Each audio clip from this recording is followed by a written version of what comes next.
Hello, everyone. Welcome back to the PC Perspective Podcast. We have reached episode 722. It's May 10, 2023 as we record this. I'm Sebastian Peak. I am Jeremy Hellstrom. I'm Josh Walrath. I am Brett Van Sprumberg. And we are thrilled to be back on this slow news week. Truly. But we found things to talk about. No, I didn't. I couldn't come up with a single thing on the show notes. I said, that's not a lie. Talk about. That is not a lie from him. But he's telling the truth. Brett to the rescue, and we have to thank also some of our people who make this possible, our patrons, PCPer.com patrons, which is actually patreon.com/PCPer. Brandon B. and someone changed their name to Josh's Two Chins, which is rude and inaccurate. Josh only has one chin. It's all one chin, but it's the front. It's the harsh lighting. The more money you give us, the more chins effect. Josh will have. Yeah. How about less? Okay, that'd be a win-win. Well, then you'd be no Brandon B. I didn't know the general manager of the Buffalo Bills watched our show. Good job. Well, you do now. Drafting Josh Allen, Brandon B. Yep. Yeah, from your neck of the woods, there, Josh. He sure was. You know what else is from Laramie, Wyoming? Born in a barn. Yep, great transition. Yep. Yeah. So I didn't get a burger today. It was the same one. It was the curd is the word, was the special. I just didn't want that much cheese. So I got something that still had a lot of cheese. It was the Barncho Tots. The Barncho Tots were tots smothered in queso, smoked pulled pork, jalapenos, onions, and a spicy barbecue sauce, lovingly smothered with shredded cheddar cheese. That is the Barncho Tots, and it's ludicrous. It's like 2 pounds of food right there. It's $16 just for that, but it lasts you like 3 meals if you want to do that. You know, you get your vitamin C from the jalapenos, get some good protein from the meat. The veggies that they spread all on top. It's fantastic. The queso, the starches. It's a meal. It's like pizza, except better.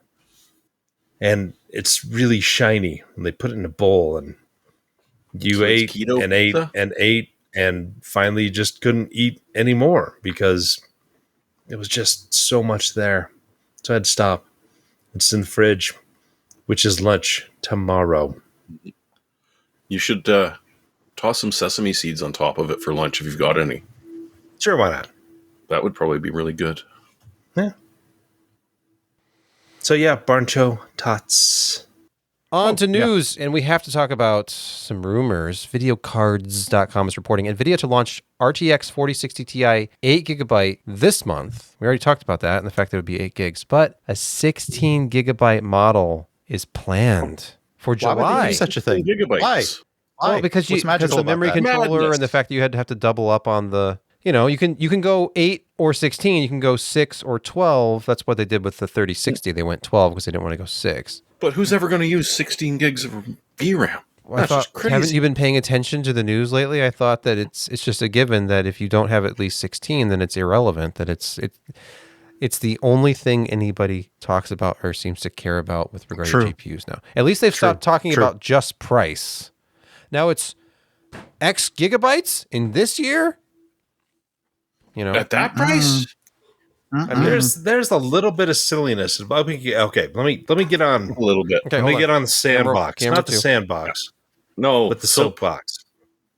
So you've got to be kind of smart about your money and what you're doing. If you play a lot of high-end games at 4K, you're going to need 16 gigs of RAM on your graphics card. If you got 1080, things can be a little bit smaller. 1440 is that interesting kind of place. And,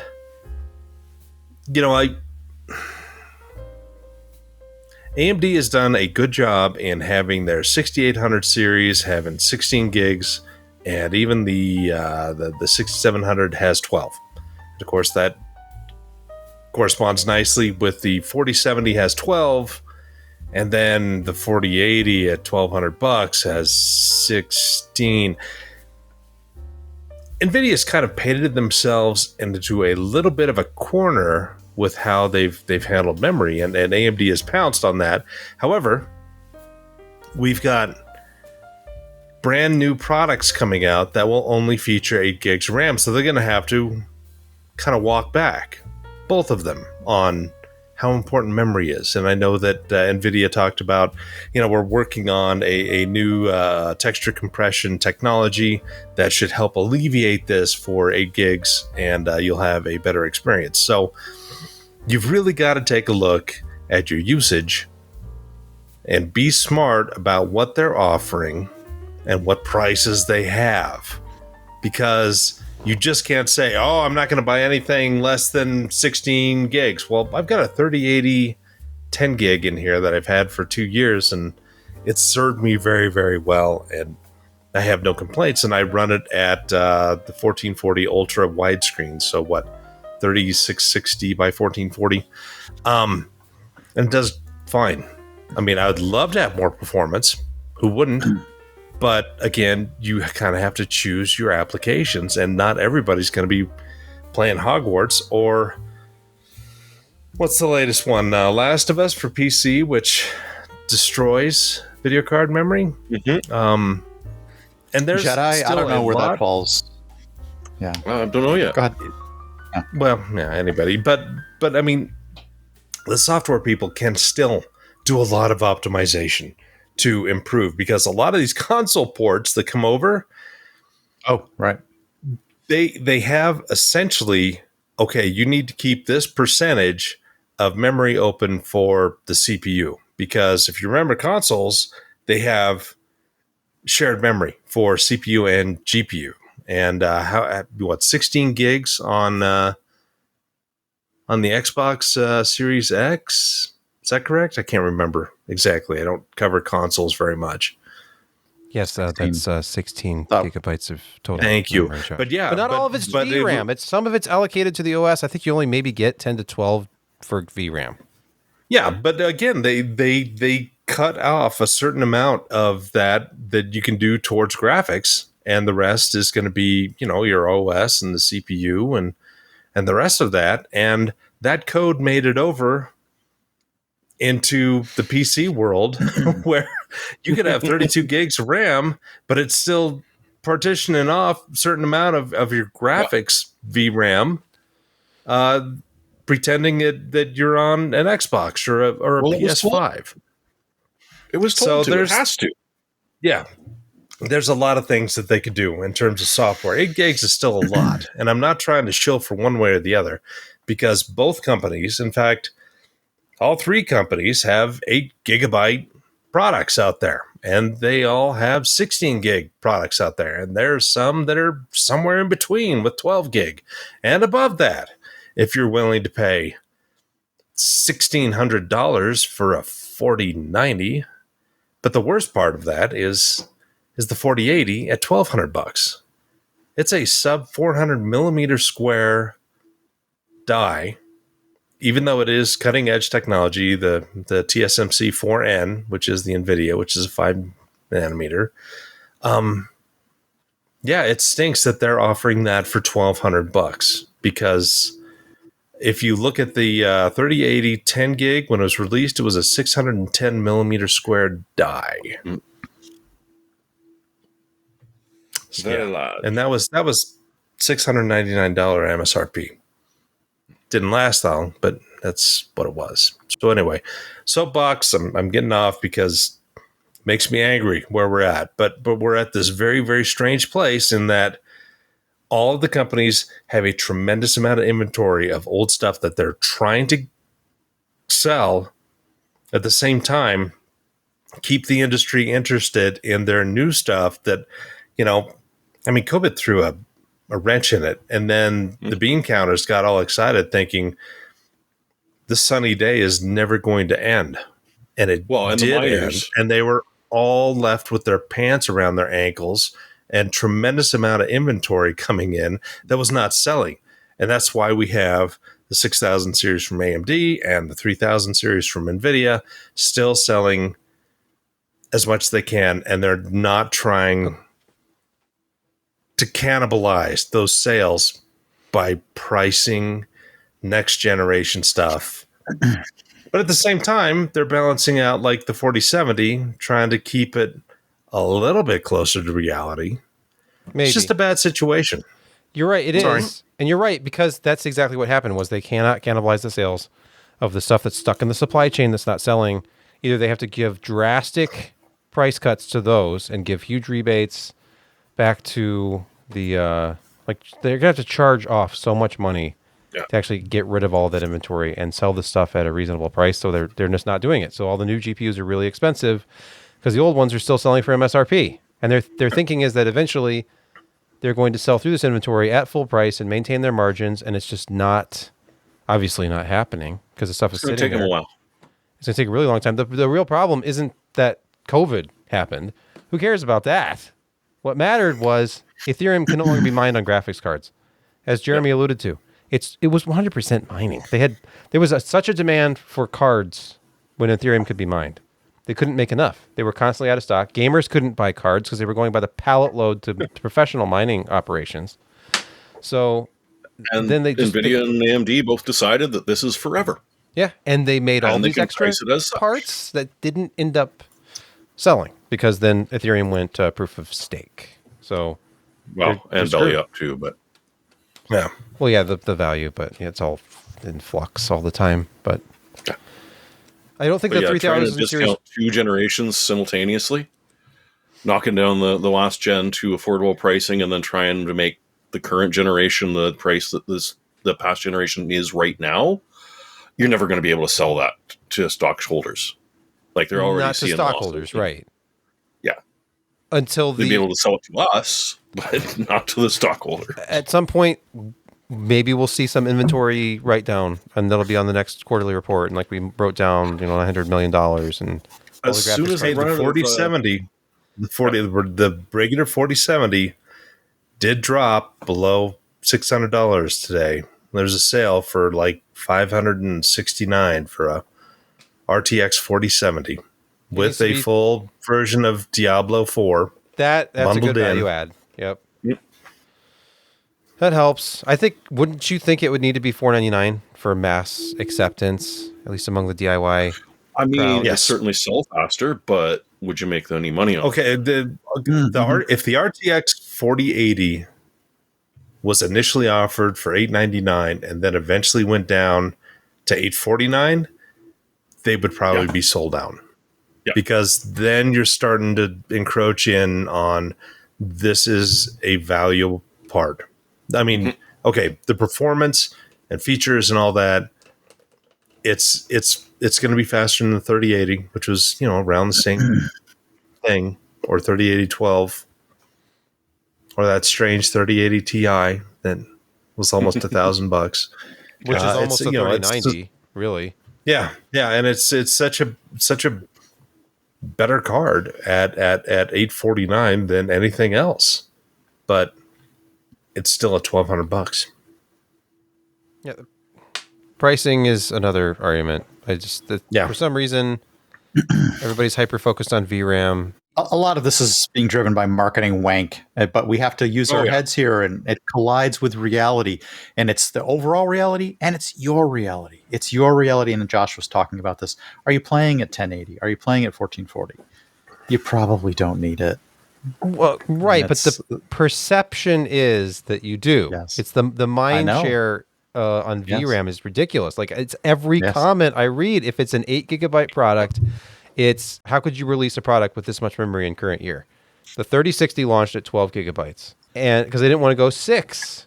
And with that memory controller, they either had to go 6 or 12. And they went. And honestly, I could argue 6. That's a little low.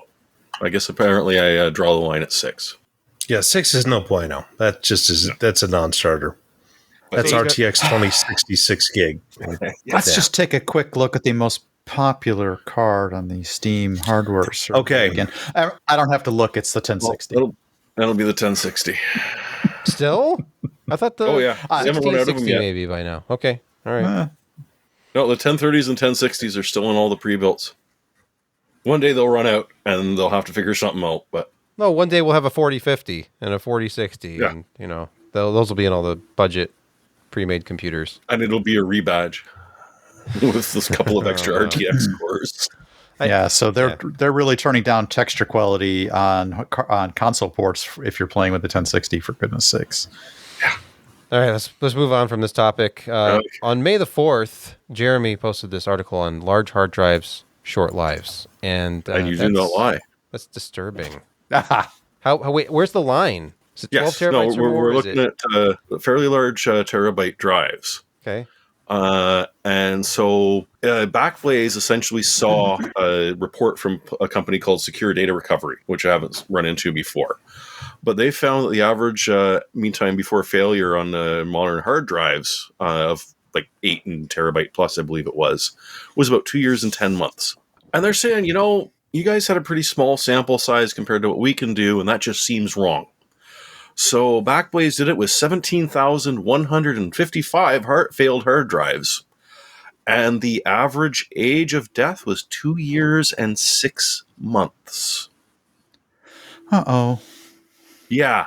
Well, I can remember talking with Alan about this many, many, many moons ago, saying that, as RAIDs are getting so large that, you're not even into the petabyte, but you're into, dozens and dozens of terabytes, you have bad bits constantly. Like, there are just the sheer number of bits that you've got going.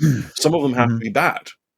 And so you're going to be constantly seeing this exponential growth of dying drives and RAID arrays and NASAs and stuff like that, just because of the sheer size of the bloody drives.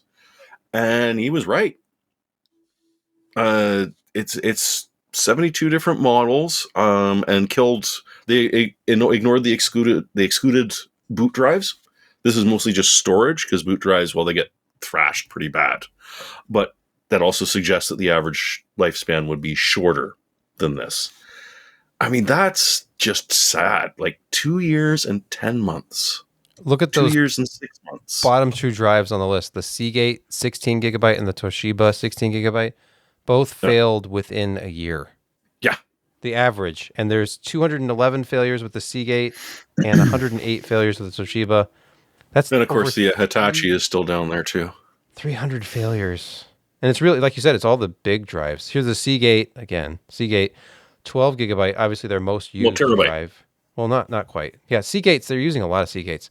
2,023 failures within a year and 6 months average. Yeah. Good that is Lord. just craziness.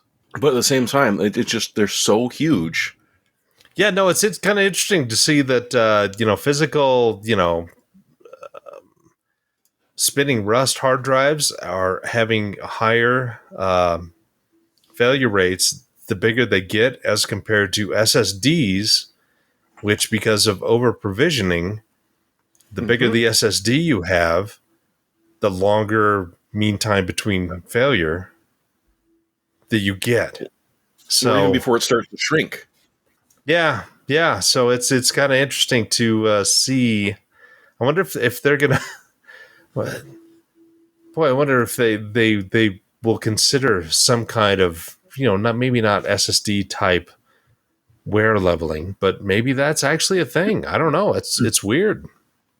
Well, considering how insane you've got to get for those 14 terabyte drives and stuff, you're filling them with helium. You've got platters that are sort of not even really platters, and on top of other platters, it's just hard drives. It's a lot of heads. Insane. You've got a lane problem with the density issue on SSDs, NVMEs especially. Well, there's Sebastian's dream was the 1 or 2 channel PCIe 4.0 board and matching NVMe. That would be great amount of bandwidth, but density would be better because you could parcel up the lanes a little bit further. When we went to Gen 4, having the power of Gen 3, but with 1 or 2 lanes, and Gen 5, you could do single lane drives. with tremendous Yes, bandwidth. you could. But instead, we push the envelope with transfer speeds because that's what sells SSDs. It is bigger I'd be numbers. curious to see if they start ganging them. Stack up 4 one-channel SSDs onto a 4 by PCI 5.0. If it was some kind of redundancy to it, you know, That's what I'm thinking. and then you wouldn't have the data loss when the failure eventually happens, as Yeah. it of course must. All right, next story. Microsoft 365 Copilot brings so-called AI. I like how you say so-called AI to more offices. Artificial, quote, intelligence, end quote.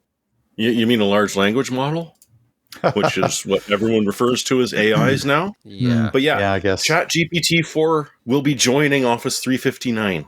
So the large language model that is famous for completely inventing scientific papers and then fabricating even more things to prove that this imaginary paper actually exists after you call it out on the fact that it doesn't, or as we refer to it now, a hallucination, because we have to, personalize AIs and give them treat them like humans. So now they hallucinate. Anthropomorphic. Thank you. That is what I was looking for. You're welcome. And so, they handed this out to a very small chunk of companies. But now, because of Microsoft's new business model, they're offering, I believe it's 600 corporations a chance to pay Microsoft extra money per month to be able to have questionable data produced. So did you just say lies? Lies, Yes. outright lies? Yeah. Questionable data, lies. What's the difference? Yeah. You know, it's, Well, it's just legally, there might be one. But right. so the idea is that they're going to be able to change the way that search works. So instead of searching for a quarterly report, it will also let you know that it's Sue down in accounting that does your quarterly reports for you, as well as finding the quarterly report for you. Your PowerPoint decks will now incorporate DALL-E, text to image, so you can now inadvertently have copyrighted art in your PowerPoint presentation after you describe something, and it goes out and finds something and just downloads it, because how the hell does it know that it's copyrighted? I can't imagine how well Excel is going to work when you try an autofill and it just decides that it knows where you're going with that. Yeah, I just want to let you know I'm working on a new Kurt Cobain song right now, actually, so it's going to be great. Yeah, well, and I'm sure that they will be able to Copilot, which is what it's called, Yes. Microsoft 365 Copilot, will be able to help you do that, and will give you citations to prove that it was actually you the whole time, Right. and that Kurt Cobain stole it from you, right, retroactively, Yes, exactly. after his death, somehow. and it rewrites your life history and talks about how you grew up in Seattle and all that stuff. And I'm really hoping that it's incorporated into Visual Basic for applications, because another thing that AI is famous for is writing the most eye-wateringly insecure code you will ever have the privilege of meeting. It just, what could possibly go wrong? Well, until they can prove it in court, nothing. Yeah, it's true. Quickly, Tom's Hardware is reporting that DDR4 memory price reductions are incoming as oversupply continues to plague the industry. Can they get any lower? Apparently they can. There's some rumors out there that certain DRAM builders, suppliers may go out of business because the pricing model is just being so depressed. But they're talking about an 18% discount coming for DDR4, but not necessarily for DDR5. So if you're waiting for that extra 16 gig on your DDR4 board, you're thinking maybe this is the time, but not necessarily. Unfortunately, this 18% discount looks like it's more destined for the mobile space and server style RAM. I mean, you don't want that green, ugly RAM in your PC. So it's probably not going to be on the trendiest. It all depends. The trendiest RGB RAM. So you're going to be able to get 32 gigs of DDR4 3600 for $85, which is just stupid cheap. It is. It is That's darn not a cheap. lot of I bought a good set of that for $160, and I thought it was worth it. Now it's 80 some, half and that. it's well, Josh, it was worth it at the time. But in my opinion, you may see some of this leak into certain off-brand SSDs. That's my opinion. God. We're looking at prices on Newegg right now. 3200 DDR4. Okay, the Trident Z $58. The Trident Z3600, that's the stuff with the really good timings, isn't it? Click on that. Yes, it Has more usually aggressive is. timings, typically. So, I mean, that's going to be more of a premium product. And that's still only $87.99 for 32 gigs. Oh my god, you can get CS14. You Scroll up can. just a little bit. Where? How much is the CAS 14? It's It's a lot. It's twice a lot. Oh, okay. Yeah, that's good. And, honestly, it doesn't make Not difference. much difference. The only thing that really matters is running the 3600, honestly. If It you makes a can difference in certain benchmarks. Now, In 16 benchmarks, is a it good does. good in between. Yes, it Click is. on the 16 is a 16. In fact, See it's what it is. exactly in between, Josh. It's exactly in Yeah. between 14 and 18. It It's only is. $84.99. It's cheaper than the CAS 18. Oh. What is happening right now? What What the a hell? time No, to that's be alive. 3200. That's 3200. I would why. say the Dang prices we're looking at right now is not incorporating any of the discounts that may be coming down. That's it may still trickle into. $115. That's I know, that's it's- so cheap. It's cheap. Yeah, it's significantly That's less than lovely. arcade. Hey, Mother's Day is coming up. Give your mom Mom needs the RAM. gift of DDR4 Memory. this Mother's Give Day. your mom memory. Mom needs RAM. But buy it from somewhere that does like price protection. Like if you can go back within 30 days and say it's $25 cheaper now, I need to take back some of my money for Mother's Day gifts. yeah. Next up, story at Ars Technica. Microsoft and AMD are reportedly teaming up to combat NVIDIA's AI dominance. As Microsoft's Azure platform, writes Andrew Cunningham, currently uses tens of thousands of NVIDIA GPUs. AMD wants in. And But it's still they're slow. just not as good. I mean, AMD's Whoa. GP. Well, I'm just reading ahead here. Word on the street is AI tests on AMD GPUs just don't run quite as quickly. But Microsoft is trying to back their play and turn it into something, and maybe tune the algorithms so that it runs better on their silicon or more optimally. I mean, it's not that they don't have the capability to do it, but the algorithms, the way that they're being pulled into them and parceled out to the GPU, isn't. Yeah, my favorite part is on the screen right Doing their now. best. Andrew called back to the Surface Edition Ryzen processors, which is really mean but accurate. I just wish that this kind of tight integration between Microsoft and AMD extended to their, Ryzen 7000 X3D parts. CPUs. Yeah, the So you didn't have to CPUs. worry about running little helper processes in the background. The OS would just be aware and take care of all of that. What was the game bar you had to run in the background in order to make To have that an updated run? version of the Xbox 360 Yep. game bar and other things. Jeez, Or else that just sounds insane. core parking doesn't work properly with the Well, and also we got to think that NVIDIA does have an advantage in their software, and they've been chasing after this for a long time, and especially with the matrixy math components of their designs are still a lot more advanced than what AMD has with RDNA 3. I mean, it's better, but it's still not up there. And I mean, they've got those RT units, and they've got the matrixy, and you've got your shaders, and AMD's got unified shaders, and like one vector unit is now dedicated to RT, and it,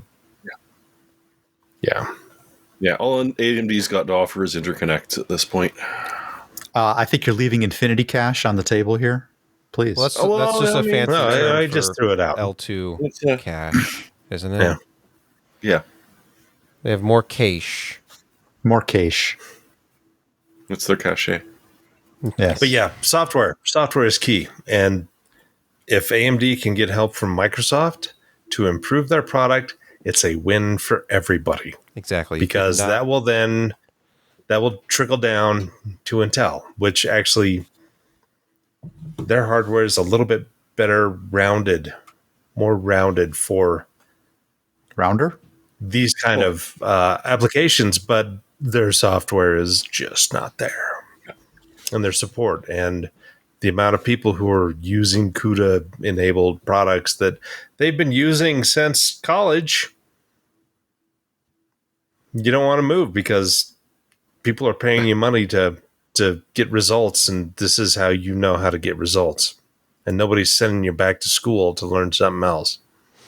When business adopts something, like an industry adopts something like that, it's game over. It's It's hard to get in there. It's like once IBM had the personal computer market, how Apple was relegated to education, essentially at that point. Education and home users. Let's talk about graphics training with Adobe. No, you can't. People can't get away from it. Or page layout. It's called DaVinci Resolve.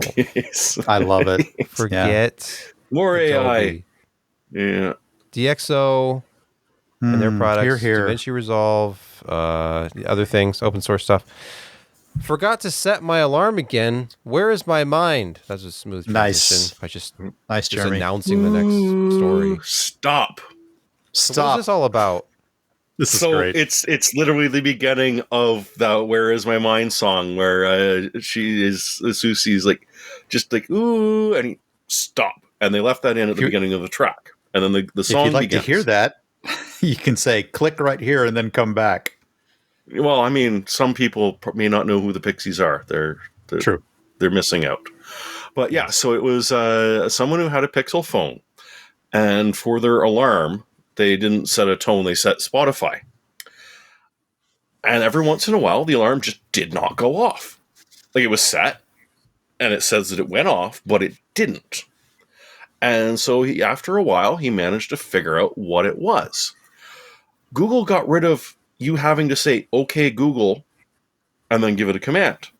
So the very clear stop at the beginning of the song was enough to tell the alarm to stop. Hence, no alarm to wake him up, because the song never actually began. And I mean, just that's the kind of technical stuff that you hate to have to figure out, but when you do, you gotta love it. And nowadays, I mean, no one blames Pixies for anything, but apparently in this case, it was the Pixies' fault, and he did get a tweet from the band saying sorry. So there you go. If you've got that, Christopher, I could be much worse than that, because I like to ask Alexa if I will stop there because people get upset. If Dad Rock Alternative is in your rotation for your alarm, hey, I'm not a dad. Will be a problem. That's ageist, Brett. Well, I don't really know if it's ageist or not. That's just presumptive. It's not the Breeders. That's a totally different band. Breeders. Isn't Aegis Greek for shield? Aegis? Yeah. Aegis was Aegis. probably the god. I think it was more Aegis, but yeah. Aegis. Yes, the exactly. shield. There's at least one missile defense system named that. Okay. Yeah. That's Aegis. All right. That's Artemis. Aces. All right. Keeping with the musical theme. Yeah. No, that's my security cat. researcher finds Coldplay lyrics in Kingston SSD firmware. Okay. So don't buy Kingston SSDs because someone's got really freaking bad taste in music. Hey, the KC2000, that was a solid drive. Oh. Okay, Yeah. don't give up on the drive. Stop it. It's like giving up on Apple because they've been putting the Bitcoin paper. Hey, you know what? Nobody said firmware programming was easy. Oh, nobody Josh, said it would be you so didn't hard. do that, did Nobody you? said it would be so hard either, right? Yeah, God. I'm feeling a little Let's go back to yellow the start. reading this story right now.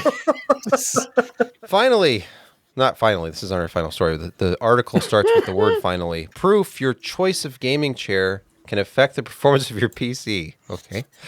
Okay, this is funny. Is this true? Okay, I when I read this, I'm like, oh my God, it wasn't just me. I have seen this. What? I have literally seen this happen. It sounds like a completely made up, stupid thing, but it really has actually happened. So what this story is about is an electrostatic discharge from a particular chair from IKEA, as they're talking about in the story. But I've actually had it happen to me on a different chair. Getting into the chair, getting up out of the chair. I don't know what the situation happens to be. Maybe it's the floor, the anti rug chair covering on the floor, the combination of hands on the desk. But I'm telling you, I have watched my monitors snap off when I have gotten out of the chair or sat down. I've actually witnessed this. So they're talking about an IKEA Marcus chair here, and somebody who tried to figure out why their monitor was flickering every now and then when they would make this certain spin, maneuver, or whatever. They finally determined that it was an electrostatic discharge from their chair. This stupid thing actually does happen, and I have actually seen it myself. What they did to fix it, of course, was to went way out of their way to put copper wiring under their chair and ground it to up an outlet, which sounds normal. For Perfectly normal. Is this an electric? It's an electric chair. Yeah, it's an electric chair. It's electrified? It's grounded at this point now. Well, it's grounded. I've actually do that, but I mean, this. is this chair a powered chair? Am I missing something here? No, they specifically said the gas piston.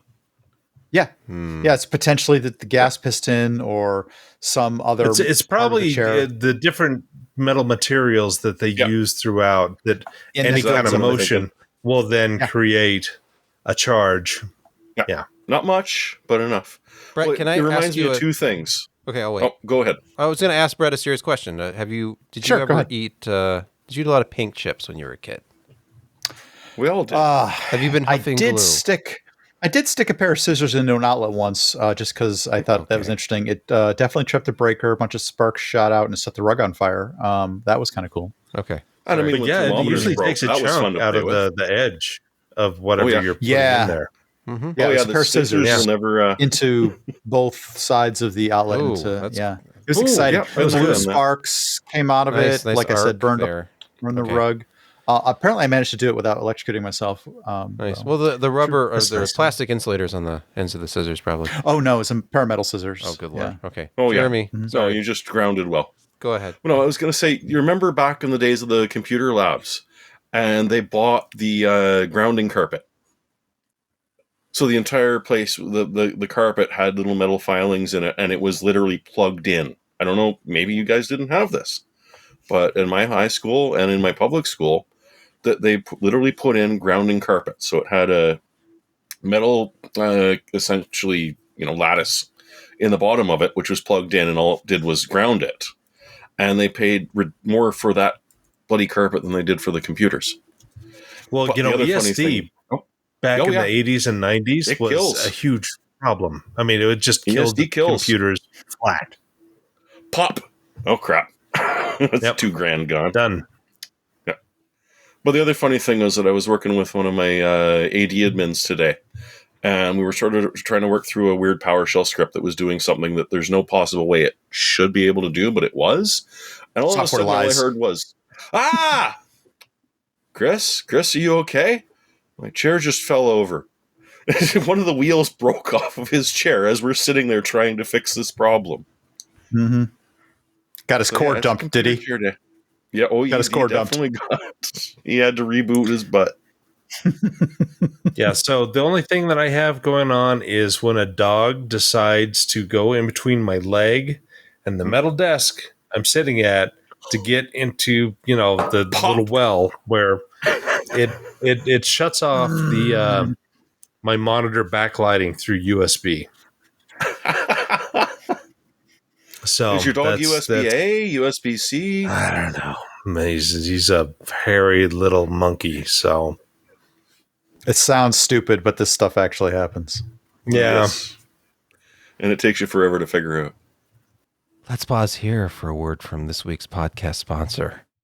As a software engineer, it's not always straightforward to find just the right place to practice your craft. People like us can often find it difficult to settle into just the right role for our careers. Well, consider Bloomberg. They're out there working to build a top-notch information network for financial professionals, and they're looking for engineers to join their team. Personally, I know that I've always wanted to work on challenging projects that had real impact on actual shipping products and services, but sometimes that has just not worked out. While I've not yet worked for Bloomberg, they're forward-looking and are building tools their clients will come to rely on for systems that matter in solving real-world complex problems across global capital markets. They're working in real-time market and enterprise data with sophisticated analytics that are touched by over 350,000 financial professionals.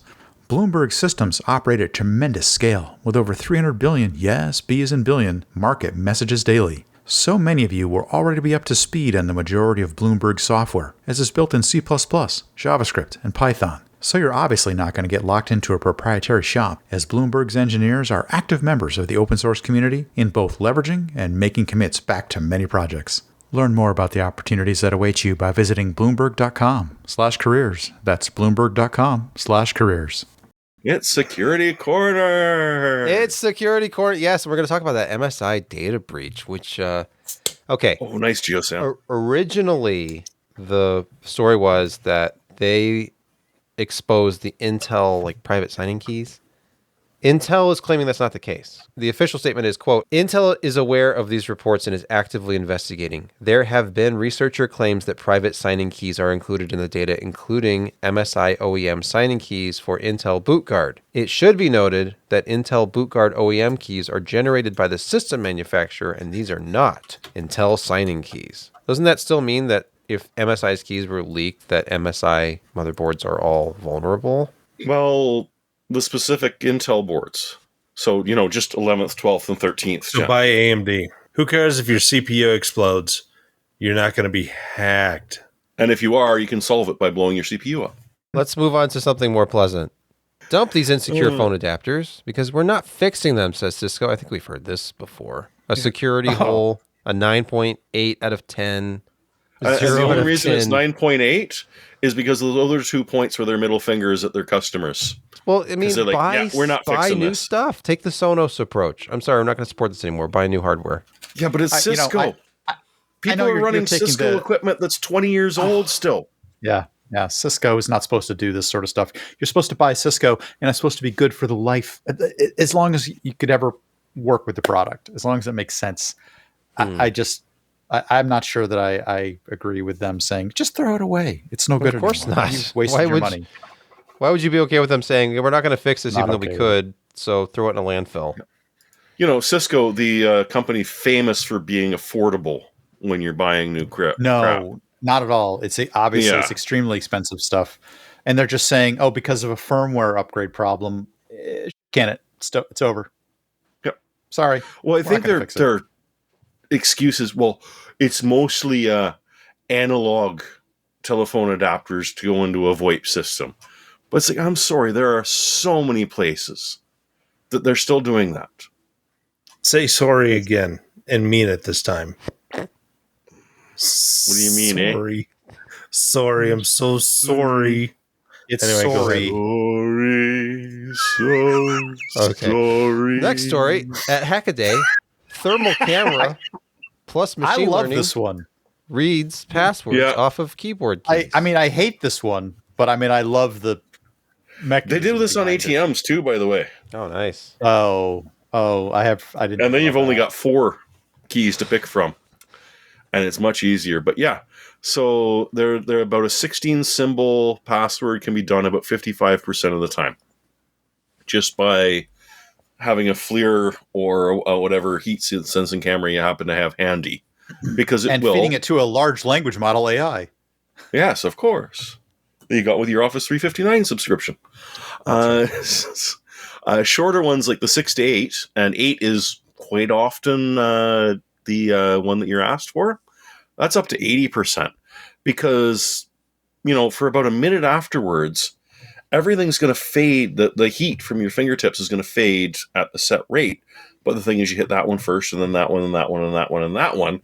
And so with a good processor behind you, you can determine that tiny fraction of a Kelvin difference.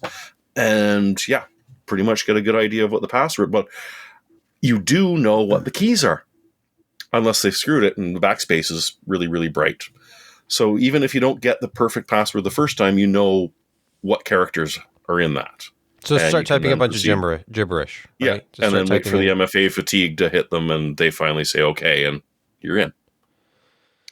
I made reference to seeing this in the movie National Treasure with Nicolas Cage when he guesses her password based upon looking at the patterns that she touched on the keys. The password was Valley Forge. Yep. But anyway, the other interesting thing that I just noticed in the chat was that some people, in order to avoid this, actually type in the wrong password at first. And I was like, this blows my mind. You have to type in at least blow it at least once, just so that you touch a bunch of wrong keys, or as Sebastian said, gibberish. There's a certain famous person on Twitter whose name resembles a pop singer who has done that sort of thing before. And with the keylogger, eventually, once you see the backspace character, you can quite happily just forget the characters that you read and just keep reading the next bit.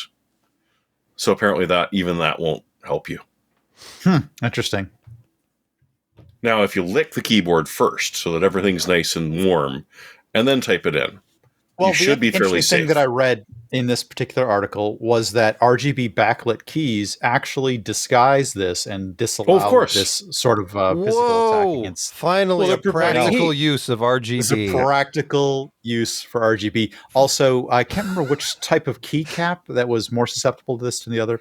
But anyway, I think the high-end This keycaps validates were less years of meaningless RGBing everything. You're not going to let this go. Google Pass keys are a no-brainer. You've turned them on, right? I have. What is this? The short answer is this is passwordless passwords. Oh, yes. Okay. And there's recently they have turned this on so that this has been enabled, and you can begin to replace certain supported environments with their passkey mechanism instead. That's kind of it for the story. This was sort of the transition from feel bad to feel good. This is actually I think a reasonable approach to trying to remember all different passwords besides the password managers. This is slightly more secure in the way that they handle the encryption mechanism and the one-way transfers and the rotating keys and all that. This could be a reasonable approach to hardening passwords. Okay. Well, what is that padlock icon for anyways? I don't understand. I didn't know that people didn't understand what this was. That blows my mind. No, apparently like 9 out of 10 people you ask. It's like, I didn't even know it was most sites there. are HTTPS anyway, right? Now? Yes. Yes. Okay. Even after much screaming about how much server-side load it was going to put on, essentially 9 out of 10 people, it's not even so much, and the headline doesn't give it. It's like 11% of users understand the precise meaning of the lock icon, but like 80% don't even know that it exists. They've never even seen it before. Even though you're under the age of 18. Holy cow, marketing at LifeLock right now is going to be so pissed. Oh, God, yeah. Or all of the companies that were selling SSL so that you could put an emblem on your site with the little lock icon. Jeez. I just can't believe this. So basically the story is Google Chrome is doing away with the indicator that, hey, this is an SSL or HTTPS protected website. And they would throw up the little lock icon. They're doing it away because people had no idea what it actually meant. But does it really mean that you're secure just because you're browsing what they claim to be? I mean, what if the cert was faked? It meant what it meant. It meant what it meant. Okay. What if? If you were secure-ish. Let's move on to gaming quick hits. In Doom 2, the game you know and RPG. love, it's finally coming to the PC. It's been 13 years, but Doom 2 RPG has finally come to PC. What is this? This is the RPG version. Apparently, there's a community hack on grabbing the iPhone.ipa file from, if you know where to get it, then you know where to get it. There's a link in here. And a couple of other interesting open GL, I think, libraries. You can now play Doom 2 RPG on the PC with mouse and keyboard input. So if you've been waiting, now's your chance. Yeah, there's probably tens of people who Microsoft is helping me right now. Oh, did you get the AI? Microsoft is now helping me. It's the reboot. Oh yeah, no, the new Windows 11 patch It's is finally official. I didn't ask for you this. missed it on Tuesday somehow. I didn't ask for this. What about the Bing bar? Well, Do you like the it new knows Bing better. search bar in the middle of your desktop? It's the return of Active Desktop. It was on the streaming PC when I turned it on last week. Like, what the hell is this? Not Active Desktop. Yeah, okay. All the widgets Activision. are back. Our second and final story in Gaming Quick Hits is Activision is making more money on the PC than on consoles for the first time, and the gap is widening. Oh my goodness. It's almost like those, popular shooters are driving a lot of business or something. For the longest time, this was the opposite was true, where all the Well, money yeah, was back made in the on days of console. Tony Hawk and Guitar Hero. Oh, sure. I mean, they're still living off of Apparently. that to some degree, aren't they? But to the order of 27 million by the start of 2023.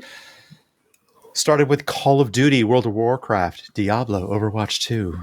If you can imagine that. But yeah, so PC platforms, surprisingly, a place for game manufacturers to make money. It's not just I consoles. thought the PC was dead. Yeah, you know what? All the sales indicate PC's death. PC's dying. Yes, it is. Everything's so It's been expensive. a very bad year. It's already time for picks of the week. That's it's unprecedented. Not really. We've done shorter podcasts than this, but Josh, True. Please. Me. I did purchase this EVGA keyboard, not the non-clicky version, but it's got the optical keys. It's nicely built. It's got good RGB effects. You can actually control the RGB effects from the keyboard itself without installing anything.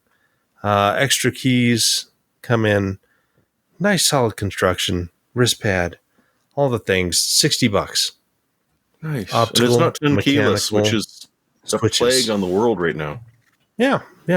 So this is a nice product for the price, and even though I don't have the clicky keys, there's still the clicky keys, and so the clicky keys must be even clickier. So, Sebastian, I'm going to get these, and I'm going to type War and Peace during a podcast. You're going to love it. Josh, did you say you have this keyboard right now, or are you going to get it? I have the non-clicky version. And so I bought that on sale. And so nice. With these optical keys, I almost hate to ask this question, but do they register at full stroke? Or do they register at or is it a short stroke? You probably customize it, right? Just do short probably stroke could. Yeah, in theory, you should be able to pick your threshold. Your depth, and then you can put those little insulator rings in there and I only like registration. Yeah, but I like the clicky. I only like registration at full stroke.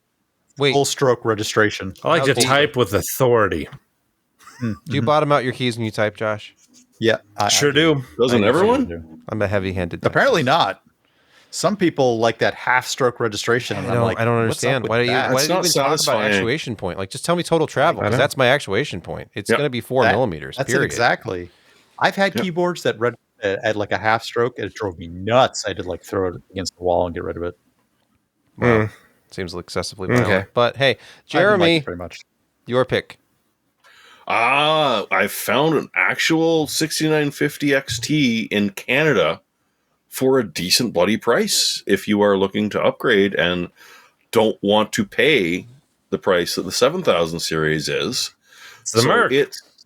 It's the Merc, because these guys have done a really good job on the Merc. It's often on sale, but it's always in stock and it's always good.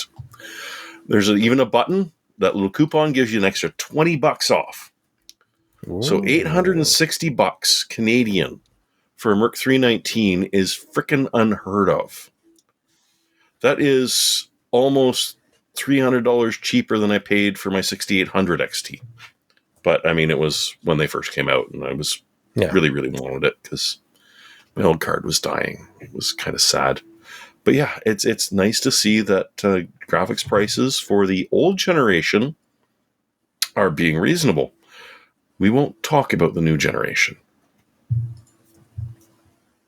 And now here's Brett to bring up with a Western Digital 10 terabyte hack. I wish. Actually, to tell you the truth, there's been a YouTuber who's been begging me to talk about Western Digital. Now's your moment, where I talk about the Western Digital 850 or SNX 850. The SN 850X. Sorry, I had my last letter in the wrong place. 2 terabytes or 1 terabyte, depending on your pleasure. 1 terabyte at $84. 2 terabytes. That's 8 cents a gig. Well, 80.5. Jeez, I know. If you scroll down, you can click on the 2 terabytes there. $149, for the 2 terabyte version. This is the Western Digital Black 2 terabyte SN850X NVMe Gen 4 up to advertise 7,300 megabytes a second. Where's the pricing going on this storage? It's amazing what you can buy nowadays and how much you can get for relatively a small amount of money, especially if you only need the 1 terabyte version. It's easily far less than $100. It's only like $84. Yeah, but only $50 more. Just get a 2. Oh, anyway. Absolutely. At this point, Also, don't forget Mother's Day is this weekend. Go buy your mom a Western Digital or flowers, one of the two. You can get her the 50X Black or maybe flowers, one of the two. She doesn't watch it, so I managed to find a 5-disc CD changer. The carousel or the cartridge? Yes. Okay. Carousel. Yeah. Doesn't scratch the discs as much. Yeah, because the other one, it just eats discs, and next thing you know, you've got 3 discs in one little tray, and they're all very unhappy. They were all the cartridge. But they're incredibly hard to find unless you want to pay ridiculous collector prices. What, for the carousels now? Those used to be just given away. Oh, no. Wow. Apparently they are a thing. Things have gone... It's a fad now. But no, she just had one that died. She'd had for forever. And she's a big fan of just picking 5 CDs, throwing it in, and it plays for the day. Hours. Mm-hmm. Yeah. My pick is the thing I'm using, the Vocaster 2. Focusrite's, it's kind of a user-friendly podcasting interface. It's like a little console. It doesn't even feel like a traditional USB preamp at all. It's got these little touch controls on it and separate. It looks like a bloody Xbox controller. Yeah, it's nice. You've got controls for the host, controls for the guest, because it has 2 XLRs on the back, and you have little preset buttons for audio effects. And it's got that kind of rubberized texture, doesn't it? It does. Yeah, is this live only, or are you running us all through this? It's just me. Okay. It's always been just you. It's just an interface for not even XLR microphones. So you can see as I talk that the little bar is moving. I can adjust my levels here and get way too hot. Whoa. I can add in the radio preset and, scoops out the mid-range and adds compression and things like that. And it's all just touch controls, and there's XLR inputs, and you can barely see anything because I don't have the camera on my feed. But anyway, it's nice. It's $149. Seems very quiet. I was getting some noise earlier. It turns out it was the fan on my laptop that the mic was picking up. They sent me a kit, so I'm going to be reviewing the whole kit. It has a microphone that's kind of a Shure style microphone, and then these headphones, which I think are Audio Technicas, like they're rebranding them or something. I don't know. Boy, they sure look like it. Yeah. So anyway, that's coming. The Vocaster 2 podcasting kit review. But yeah. Anyway, that's the show for this week. Thank you for tuning in. What? One more thing. I think it'd be unfair to not mention the fact that you did a little live event a couple of days ago or a day or so ago. It would be unfair to watch it. It would be unfair to you to watch it. So what did you do? I took a look at it. The idea was I was going to do a computer build with a real-time Windows XP install from Optical Media, because that sounded really boring and dumb. And I thought, hey, why not just sit here in silence for 38 minutes during the install? But the aquarium screensaver, I know, that was great. Because when I finally gave up, because the 2 socket A boards that I grabbed were both off-branded boards. But I thought the last time I had used either one of them, they worked, so it'll be fine. One was a Syntax board, which was, I think, the Tiger Direct House brand. Yep. And the other one... you did mention that, yes. Please tell me it was an FIC. No, the other one was a BioStar. And, I'm not gonna sit here and say BioToilet or, any of the other nicknames or anything, because BioStar made some fine stuff. But this particular one, when I had things connected to the IDE channels, it wouldn't post. And when I disconnected the drives, it would post. So I either had a reversed cable without realizing it, because the cables I have are not keyed for some reason. Oh, unkeyed, yeah. Or I had a bad drive, but I got your master and your slave mixed up. I had cable select initially, and then I switched to master, and it didn't help. So I'm pretty sure I had a cable reversed. But it was like 11 o'clock at night, and I'm doing all this stuff really fast, and I just said, screw it. So I grabbed this Vio PC from the other side of the basement, which is a Pentium 4 box that was already running XP. And I had ATI drivers on it already because I was running a 9600 Pro in this thing. So I put the 9800 Pro in there that I was testing, reinstalled the drivers, and it was fine. And we were 3D screensavering right away. Nice. Yep, and remember, also running that. Please do not shut your computer off. that old school test, the 3D test with the truck that was driving along and shooting. Yeah, 3D Mark 2001. Yes. Oh, that SE. really brought back the feels. Did you do 3D VR, man? No, I just did 3D You had the Mark Christmas 01 and screensaver? 03.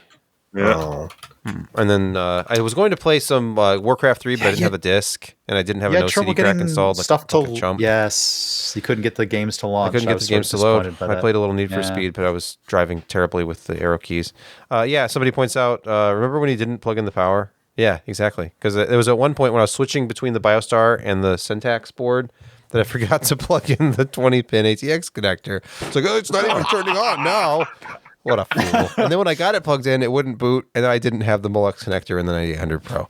So it's just, don't swap between two bad motherboards. Test first. People, before you live stream, At least make don't sure do it live. that the motherboard actually posts before you make a fool out of yourself for 40 minutes. That's all. And that is all. My neighbor did that is all. recently.